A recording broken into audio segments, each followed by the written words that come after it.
จะมาหนึ่งข้าวสามสีแต่ว่าข้าวสามสีนี่มันเขาจะผสมใส่ในผสมกันเลยเนาะแล้วก็เอาไปแช่น้ำไว้ไปล้างน้ำแล้วก็แช่ล้างน้ำให้อันขี้แกบมีอย่างออกนะก็ล้างแล้วก็ลิ้นออกจาก2-3น้ำพุ่นละล้างไปเรื่อยๆจนกว่าขี้แกบแล้วก็หัวกากเนี่ยนะออกก็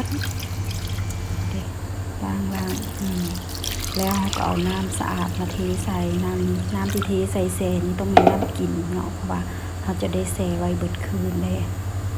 แช่ไว้เบิดคืนแล้วมื้ออื่นกินข้าวมาแบบนี้นะก็มาล้างน้ำที่แช่หันออกนะเพื่อสิเอามานึ่งใส่หัวนี่แล้วเสิร์ฟใส่หัวแล้วเพราะว่าวิธีตัวนี้เนาะข้าวมันจะค่อนข้างบ่ค่อยแยกสีออกจากกันหลายเนาะ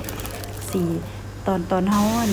หูมันจะเป็นสีแบบยังเห็นอยู่เม็ดสีไทยสีลาวแต่ว่าหลังจากเฮานึ่งไปแล้วนะข้าวมันจะ